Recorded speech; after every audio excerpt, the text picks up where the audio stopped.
Hello everyone, आज हम बात करेंगे हेमरॉइड्स के बारे में, जिनको आम भाषा में पाइल्स भी कहा जाता है। ये आप इस तरीके से समझ सकते हैं कि एक स्वॉलन और इनलार्ज्ड वेन्स होती हैं हमारा जो एनस रीजन होता है उसके नियर बाय। एंड ये कहीं ना कहीं सिमिलर रहती हैं वेरिकोज वेन्स के।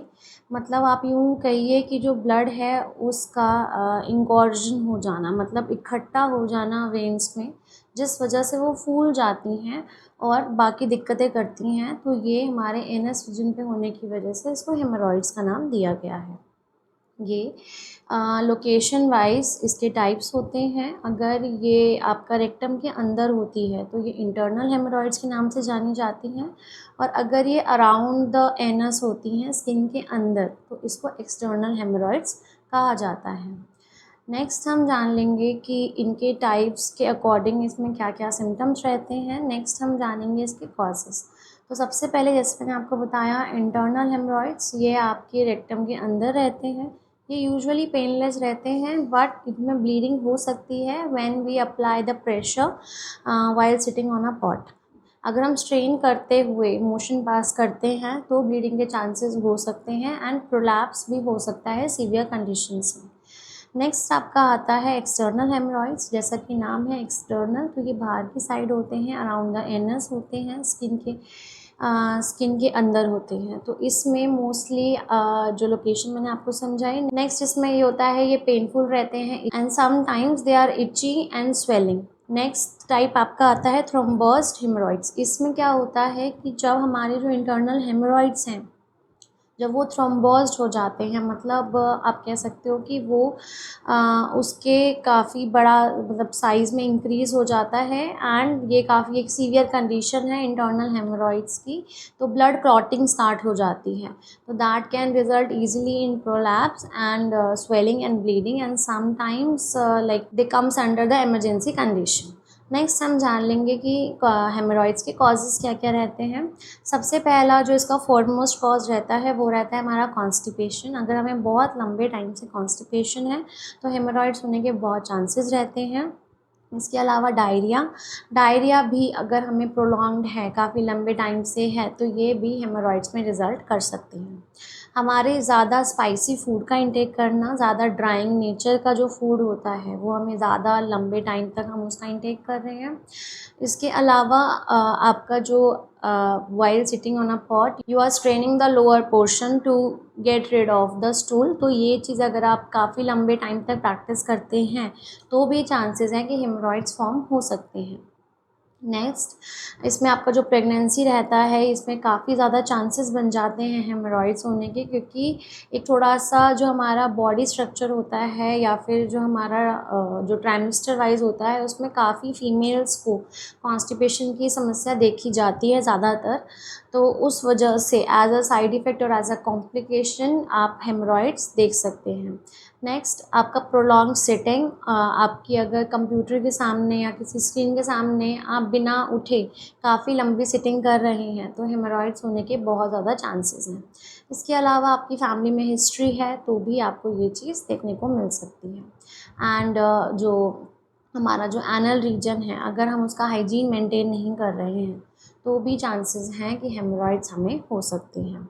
नेक्स्ट क्लाइमेटिक कंडीशंस, अगर कहीं पर एक एक्सट्रीम गर्मी है और हम जो कपड़े हैं हमारे वो कुछ आप कह सकते हो कि जैसे कॉटन बेस्ड नहीं है, सिंथेटिक हैं, तो अगर वहाँ पे कंटिन्यूसली इचिंग का रीजन वो बना रहता है तो भी चांसेस होते हैं हेमरॉइड्स होने के काफ़ी केसेस में।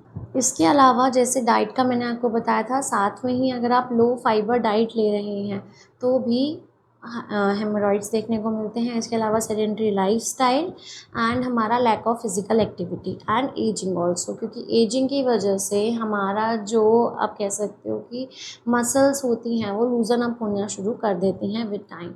नेक्स्ट हम जान लेंगे कि हेमरॉइड्स के रिस्क फैक्टर्स क्या क्या रहते हैं। सबसे ज़्यादा इसमें जो फॉरमोस्ट आपका रिस्क फैक्टर है वो रहता है आपका age. Above the age of 45 there are more chances of developing haemorrhoids. Next इसमें आपका आता है ओबेसिटी। जैसे मैंने आपको बताया लैक ऑफ फिज़िकल एक्टिविटी, अगर हमारा जो फिज़िकल एक्टिविटी है विद एज अगर हम मेंटेन नहीं रखते हैं तो उस वजह से हमारी जो मसल्स हैं वो लूज़न अप हो जाती हैं, अपनी इलास्टिसिटी को वो लूज़ कर देती हैं, जिस वजह से ये ब्लड का जो इंगॉर्जन है मतलब ब्लड का जो कलेक्शन है वेन्स में वो देखने को मिल सकता है। इसके अलावा प्रोलॉन्ग्ड कॉन्स्टिपेशन, तो इस चीज़ को हमें अवॉइड करना चाहिए। नेक्स्ट हम जान लेंगे कि जनरल सिम्टम्स क्या रहते हैं, देन हम उसके जो टाइप्स हैं उसके अकॉर्डिंग सिम्टम्स को जानेंगे। तो इसमें जो जनरल सिम्टम्स रहते हैं वो आपका रहता है कि आपको ब्राइट रेड कलर का ब्लड देखने को मिल सकता है अलॉन्ग विद द स्टूल। इसके अलावा जो एरिया है एनल रीजन है वहाँ पे इचिंग, स्वेलिंग, रेडनेस। इसके अलावा काफ़ी बार जो ब्लड है even after passing the stool you can see that there is a dripping of blood. तो ये सब चीज़ें, इसके अलावा incomplete evacuation of stool. Next हम जान लेंगे जो मैंने आपको ग्रेडिंग बताया था, तो इसमें जो इंटरनल हेमरॉइड्स होते हैं उसकी 4 ग्रेड्स होते हैं जो हमें कंडीशन का बताते हैं, उसी के अकॉर्डिंग डॉक्टर ट्रीटमेंट प्लान करते हैं। सबसे पहला इसमें आता है ग्रेड 1। ग्रेड 1 में आपको कोई प्रोलैप्स देखने को नहीं मिलता है, ईजिली ब्लीडिंग होती है बट आपको प्रोलैप्स देखने को नहीं मिलता है। सेकेंड ग्रेड में प्रोलैप्स होता है but when you done with the stool passing वो automatically it went back to the original place। Third में ग्रेड 3 में जो आपका प्रोलैप्स होता है यू नीड टू मैनुअली आपको मैनुअली उस चीज़ को अंदर की तरफ ओरिजिनल प्लेस की तरफ आप डालना होता है, वो ऑटोमेटिकली नहीं जा पाता है। And in fourth grade that is a severe grade, तो इसमें आपका जो प्रोलैप्स होता है वो आपका परमानेंट हो जाता है and there is no you can say there is no वे कि वो विदाउट सर्जिकल प्रोसीजर वो किसी भी वे से अपने ओरिजिनल प्लेस पर चला जाए।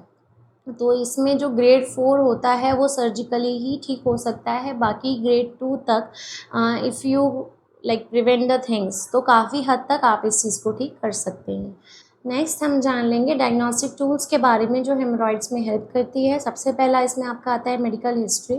अगर हम मेडिकल हिस्ट्री लेते हैं पेशेंट से, उसके लाइफस्टाइल के बारे में जानते हैं, उसकी ईटिंग हैबिट्स के बारे में जानते हैं, जो उनका अगर कोई पेन है, कोई स्वेलिंग है या कोई मास लाइक स्ट्रक्चर उन्हें फील हो रहा है एट द एनल रीजन, तो यही अपने आप में काफ़ी हद तक यूज़फुल रहता है इन डायग्नोसिंग द थिंग। इसके अलावा आपका रेक्टल एग्जामिनेशन होता है।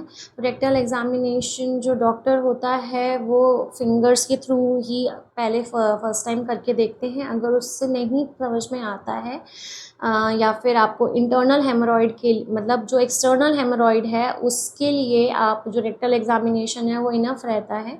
नेक्स्ट इसमें आपका आता है डिजिटल रेक्टल एग्जामिनेशन। डिजिटल मतलब वही कि फिंगर्स से उस चीज़ को एग्जामिनेशन करना। नेक्स्ट इसमें आपका आता है एनोस्कोपी। एनोस्कोपी में आपका एक ट्यूब लाइक स्ट्रक्चर होता है that is inserted inside to see the internal haemorrhoids. Next इसमें जो लास्ट और आप कह सकते हो कि जो सीवियर केसेस में कराया जाता है वो होता है आपका सिग्मोइडोस्कोपी या फिर कोलोनोस्कोपी।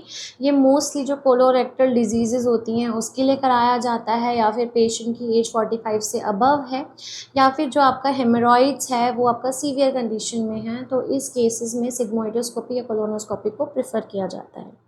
नेक्स्ट हम जान लेंगे differential diagnosis of haemorrhoids. Differential diagnosis मतलब क्या होता है कि अगर हम किसी और डिजीज़ से देखें तो सिम्टम्स काफ़ी हद तक सिमिलर रहते हैं but after doing the lab test और द कन्फर्मेटरी टेस्ट वो टेस्टों को हम डिफरेंटली एक डिफरेंट एंगल से देख पाते हैं, बट अगर हम सिम्टम्स या कॉजेज़ की बात करें तो वो काफ़ी हद तक सिमिलर रहते हैं। तो सबसे पहला इसमें आपका आता है एनल फिशर्स। इसके अलावा कोलोरेक्टल कैंसर या फिर आईबीडी इरिटेबल बाउल डिजीज़ेस देखने को मिलती हैं। इसके अलावा पॉलिप्स और मतलब सिमिलर कंडीशंस आप देख सकते हैं जो हेमरॉइड्स को काफ़ी हद तक मिमिक करती हैं, बट कंफर्मेटरी टेस्ट होने के बाद हम इन चीज़ों में डिफ्रेंशिएट कर पाते हैं।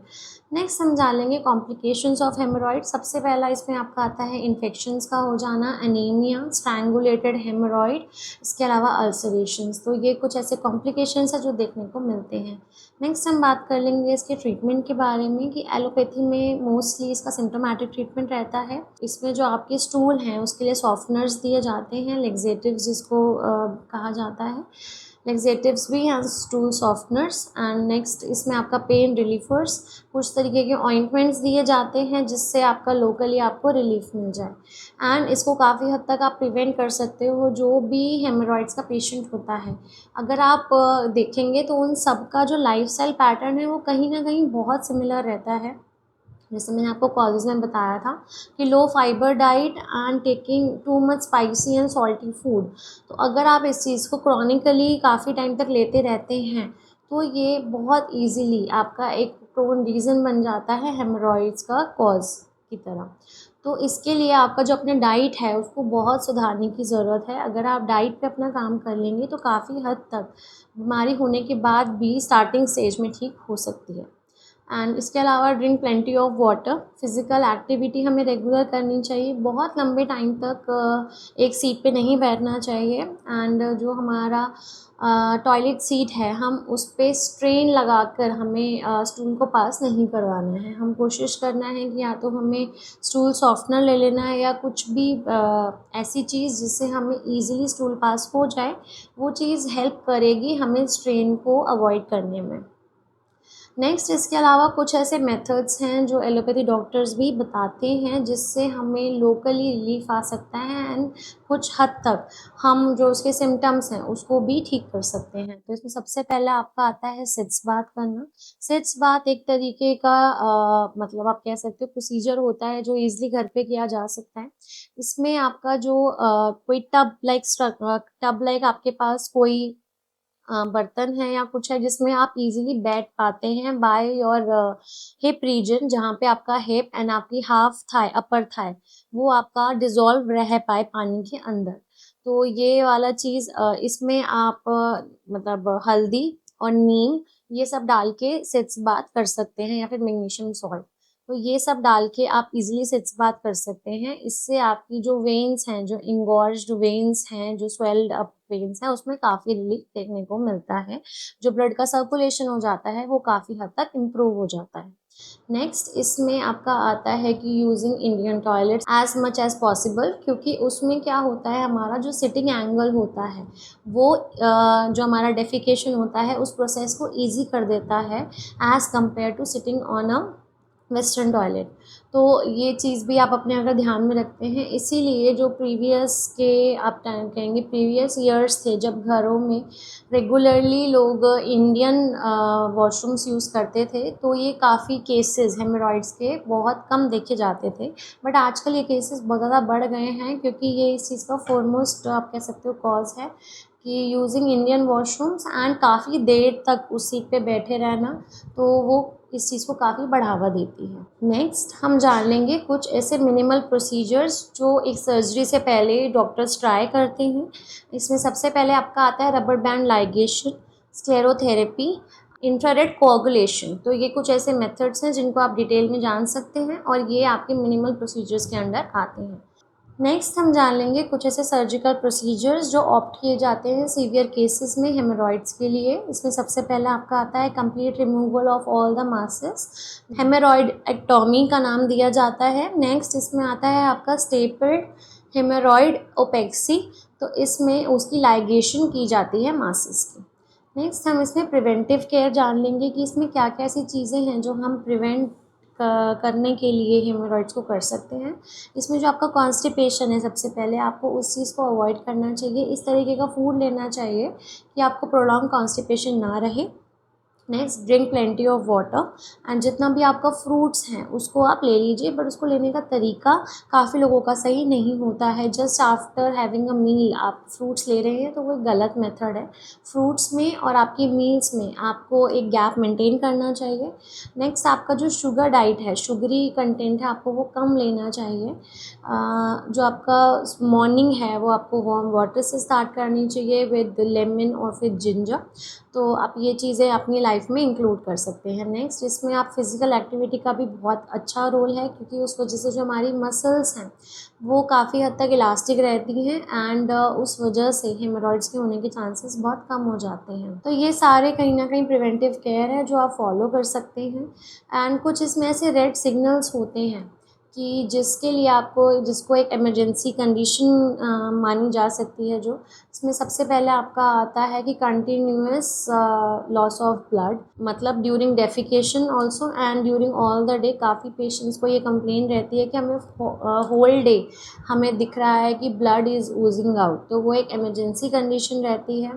इसके अलावा अगर आपको प्रोलैप्स हो गया है या फिर 3rd डिग्री का या 4th ग्रेड का, तो आप इस चीज़ को इमरजेंसी में जल्दी से जल्दी जितना हो सकता है उतना जल्दी ट्रीट कराएं। नेक्स्ट, अगर आपको उस वजह से फ़ीवर रह रहा है या फिर आपको पूरे दिन वीकनेस लगी रह रही है, तो ये एक इमरजेंसी साइन रहता है कि आपको जल्द से जल्द अपने हेमरॉइड्स को ट्रीट करा लेना चाहिए। नेक्स्ट वीडियो में हम बात करेंगे हेमरॉइड्स के आयुर्वेदा एक्सपेक्ट के बारे में। Thank you. अगर आपको हमारा वीडियो पसंद आया तो आप वीडियो को लाइक कर सकते हैं, चैनल को सब्सक्राइब कर सकते हैं और हमें डिफरेंट सोशल मीडिया प्लेटफॉर्म पे फॉलो भी कर सकते हैं।